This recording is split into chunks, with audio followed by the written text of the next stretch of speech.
আসসালামু আলাইকুম প্রিয় দেশবাসী, আপনাদেরকে একটা মেসেজ দিতে চাই।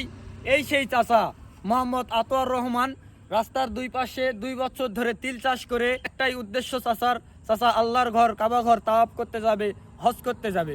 চাচা 2 বছর ধরে তিল চাষ করতেছে। গত বছর তিল চাষ করে চাচা পাসপোর্ট করছে। এই বছর তিল চাষ করছে, কিছু তিল কাটা হয়েছে, কিছু তিল এখনো কাটা হয়নি। চাচা পাসপোর্ট করছে, রেজিস্ট্রেশন করছে। হ্যাঁ, আপনারা বেশি থেকে বেশি এই ভিডিওটি শেয়ার করে দিবেন, যাতে আমার এই ভিডিওর থেকে যত ইনকাম হবে সম্পূর্ণ টাকা চাচার হাতে আমি তুলে দিতে পারি। 100কে শেয়ার চাই এই ভিডিওতে। অনেকের স্বপ্ন হয়ে থাকে যে আমি বিদেশ যাব, লন্ডনে যাব, বড় গাড়ি করব, গাড়ি বাড়ি বা অনেক কিছু করব আত্মীয়। আমার জীবনে কখনো এরকম স্বপ্ন আমার জীবনে একটিবারও হয় না। হজ না করা পর্যন্ত আল্লাহ পাক যেন আমার কবর নিয়ে না। তো আমি ছোটোবেলাতে আল্লাহর কাছে যেটা আমি নিয়ত করেছি, সেই নিয়ত আল্লাহ পাক আমার সফল করেছে। তো আমি যে হজে যাব, পুরা হজে আল্লাহ তো নিয়ে যাবে, আমার পূর্ণ বিশ্বাস। তো পুরা হজে যেতে বর্তমানে 5 থেকে 6 লক্ষ টাকা ব্যবধান। আমি তো গরিবের সন্তান, আমার সংসার থেকে 5 থেকে 6 লক্ষ টাকা বের করা একটু কষ্টের ব্যাপার। এই জন্য এই যে পাশে দেখা যাচ্ছে এগুলো তিলে গাছ, এই তিল চাষ করে তিল বিক্রি করে আমি নবীজি রোজা মাসে যাব, পুরা হজ করবো, আল্লাহ আমাকে নিয়ে যাবে। অনেকে বলছে আমাদের পাশে গ্রামে এবং বিভিন্ন এলাকাতে বলছে যে তিল বিক্রি করে আবার কয় টাকা হবে? হজে যেতে হচ্ছে 5 থেকে 6 লক্ষ টাকা ব্যবধান, আর তিল বিক্রি করে নাই কেউ বলে 50-60 হাজার বা 1 লাখ টাকা হবে।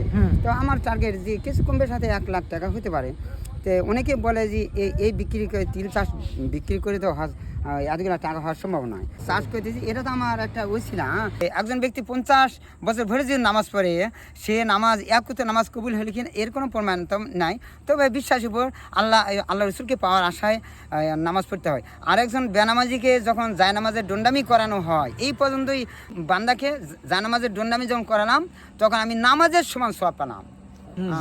তাহলে এরকম ভাবে আমি আসলে যত দিনার যত ভালো কাজ আছে, সব ভালো কাজের জন্য পুরো একটা নিয়ত করতে হবে যে আমি এই কাজটা আমি করবো। যতক্ষণ পর্যন্ত আপনি যতক্ষণ এই নিয়তটা করছেন, তখন শতকরা 50% আপনার সওয়াব পাচ্ছেন।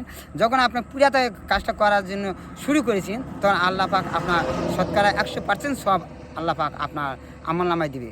সকলে বলুন আমিন। আর আপনারা আমার জন্য খাস করে দোয়া রাখবেন, আল্লাহ পাক যেন আমার প্রতি যেন রহম করে এবং আমার হজ যেন আল্লাহ পাক সহজ করে এবং কবুল করে। হজ থেকে ফিরে আসার পর আমি যেন নিষ্পাপ হয়ে যেন কবরে যেতে পারি। এই পর্যন্ত আপনারা আমার জন্য দোয়া রাখবেন, আর আপনাদের জন্য আমি নবীজি যে মাকসাদ কবুল করে মক্কা মদিনা ঘর ধরে আমি দোয়া রাখবো আপনাদের জন্য ইনশাআল্লাহ। আপনারা চাচার পাশে দাঁড়াবেন, স্ক্রিনে চাচার নাম্বার দেওয়া থাকবে, দরকার পড়লে আপনারা সেই নাম্বারে সরাসরি চাচার সাথে যোগাযোগ করতে পারবেন। আর আমার প্রবাসী ভাইদেরকে বলতেছি, আপনারা যতদূর সম্ভব আমার চাচার পাশে দাঁড়াবেন। একটা মানুষের মনের নেক মাকসাদ নেক নিয়ত কবুল করাও অনেক বড় সওয়াবের কাজ। আপনারা বেশি বেশি লাইক কমেন্ট করুন, শেয়ার করুন, পুরা দেশবাসীকে দেখার সুযোগ করে দিন, পুরা বিশ্বকে দেখার সুযোগ করে দিন।